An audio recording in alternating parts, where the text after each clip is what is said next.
Hi everyone, it's James here from Pro Tools Expert, back with part 2 of our look at the Aphex 500 series modules, the JPre 500 and the dual RPA 500. In the last video we looked at recording drums. In this video we're going to look at recording bass. We're going to mic up a cabinet and we'll also use the RPA as an instrument preamp. And we're also going to look at recording guitars. So I've got a kind of dirty guitar set up and a lead sound that we're going to mess around with. So let's get on and record some bass. So here we are looking at my bass guitar cabinet, my 2x10 TC Electronic RH210 I think it's called, with the Sontronics DM1B mic on it. It's a bass drum mic, nice big diaphragm, end fire, condenser mic, so hopefully we'll get lots of lovely transients and lots of bassiness. You can see from this shot exactly where I've got it, nice and close to the cabinet, parallel to the speaker, but off axis, which is really important.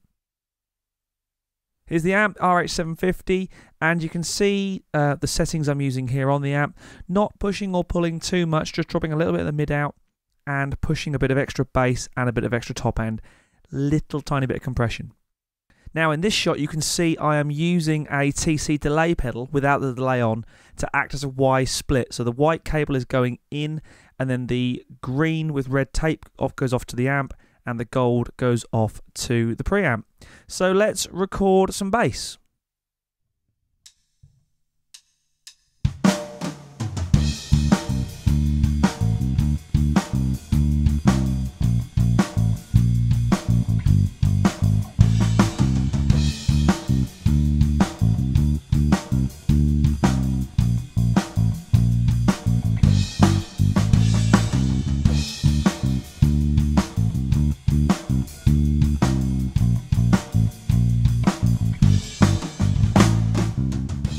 Okay, so bass done. Now we're going to record a rhythm guitar sound, and I'm going to use my JCM 800 with the 2x12 cabinet with two mics on. The black one on the left-hand side is a Sontronics Halo, dynamic mic mounted in a kind of shock mount, and the one on the right is a Sontronics Delta ribbon mic. Looks a bit like a Remington shaver, but hey. These two mics, when blended together, should give us a really nice kind of sort of brittle rhythm sound. You can see here they're not too close, but they are pointing to the same speaker, which is really important. I've done lots of tests on this cabinet, and I really like the sound of the right-hand side speaker. So let's record some rhythm guitar.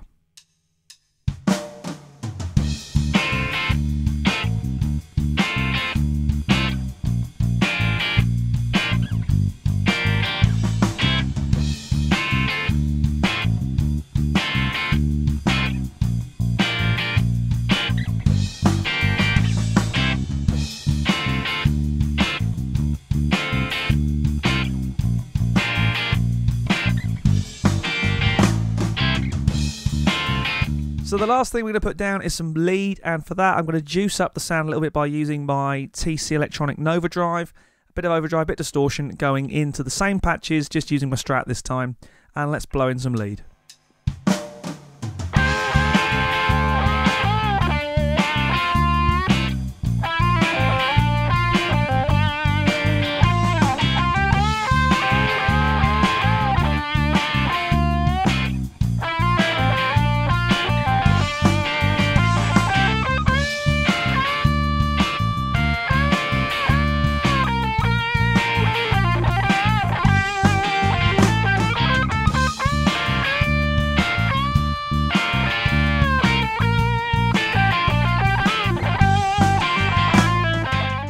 So there we go, there's all our instruments recorded. The 4 tracks of drums, 2 of bass, the bass mic and the DI, 2 rhythm guitars, the dynamic and the ribbon mic, and 2 leads, dynamic and ribbon. So let me show you what I've done so far to process this, and quite frankly, not very much. Let's have a listen to the kick drum, and I'll show you the channel strip settings I'm using. If we bypass that, you can hear how much that EQ and a little bit of compression is adding.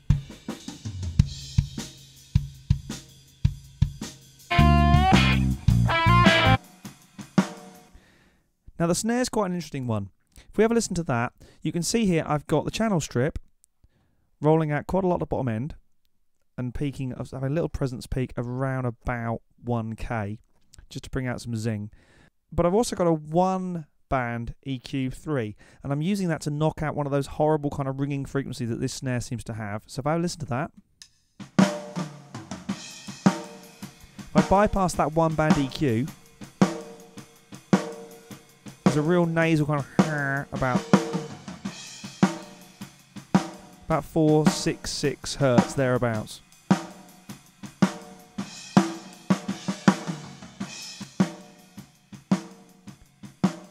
And the channel strips is giving me some punch back, some bite, and some top end.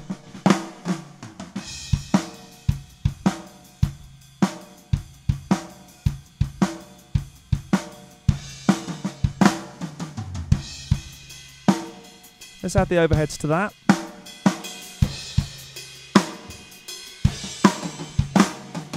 And I've panned them hard left and right. Maybe we could pull those back a little bit.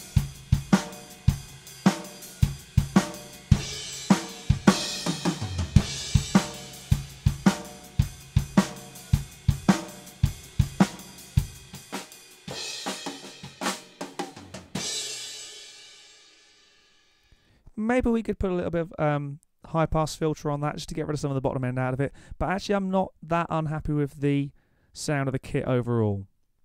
So let's have a listen to the 2 bass tracks. I've done nothing to these so far.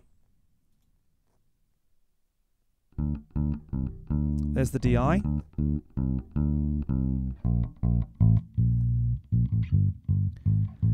All the warmth and bottom end is obviously coming from the mic.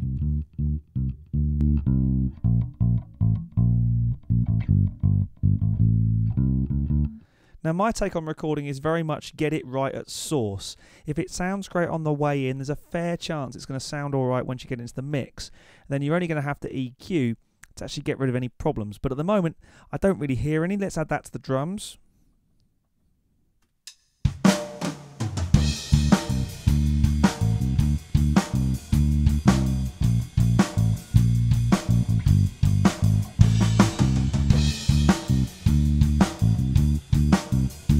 Maybe now either bring up the kick drum a little bit just to give it some more punch.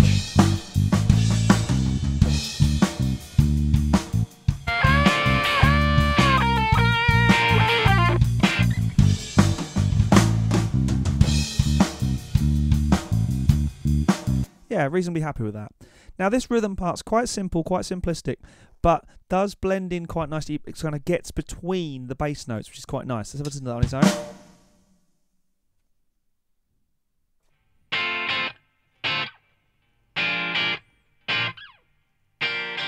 So you can hear I've hard panned these to try and give that kind of double layer effect. The 2 mics sound so different, it's quite a good way to do that. Same part, but it really spreads it out and evens it out a lot more.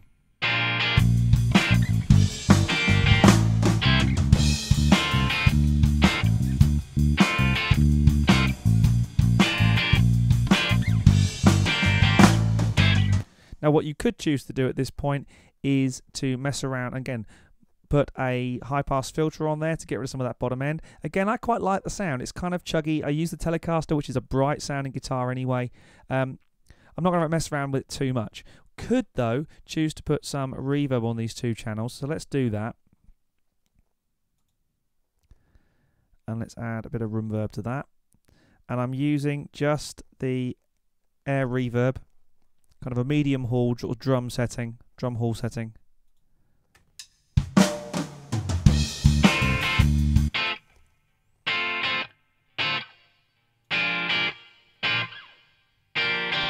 And if you want to add to the stereo effect,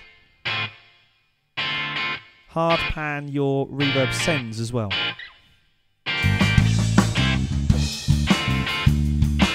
And obviously the harder we push these back, the further back that's going to sit in the mix.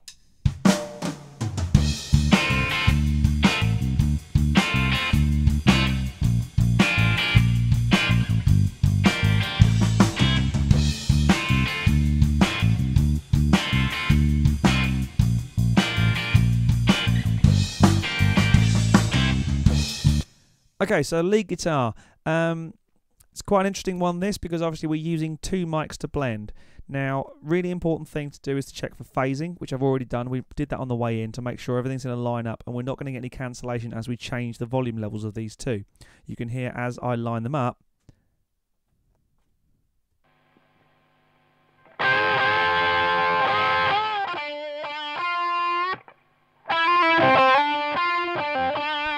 If we had phasing problems, what you'd get is a reduction in the volume as I match the two output levels. We don't get that. We actually get an increase in volume, which is great, which means that we're in phase. You can hear the dynamics, a really sharp, bright, brittle sound.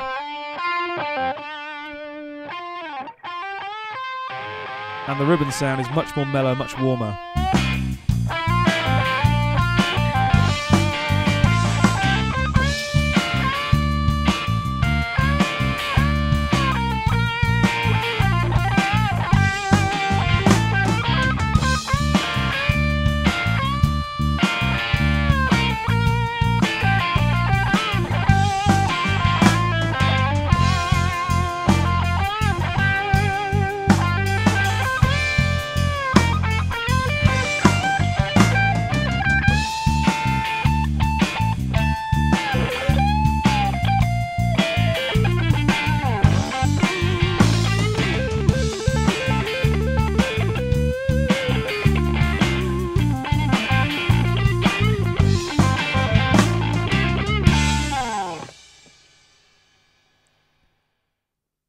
So there you go. That's a quick track put together using a few microphones, some instruments, and mainly the two mic pre's by Aphex, the J Pre 500, which of course I forgot to mention, the J stands for Jensen. This thing has a Jensen input and a Jensen output transformer in it, which gives it that kind of, dare I say, API-esque sound. And the dual RPA 500, which is the kind of the valve equivalent. Both really nice, really usable, and hopefully you can hear how transparent they are in the little track we put together. One of the cool things, I mean, there are many cool things with these things, but one of my favourite things about them is that they come in price-wise under what you might expect to pay for units of this quality. Depending on where you are in the world, check your local dealer, but these things are seriously good value for money when you look at the competition. Will I be sad to see them go? Damn right, I should probably be making an offer for these because I really do like the Jensens, I must admit. The J Pre's sound fantastic. Certainly cheaper than the API equivalent. For sonically, who knows? I agree, yes, sometimes YouTube is not the best way to do an audio comparison, but if you are into 500 series and you've got yourself a rack, go and find a dealer who's going to lend you some of these, going to try them out in the store. These things sound fantastic. Hope to see you again soon on another gear review.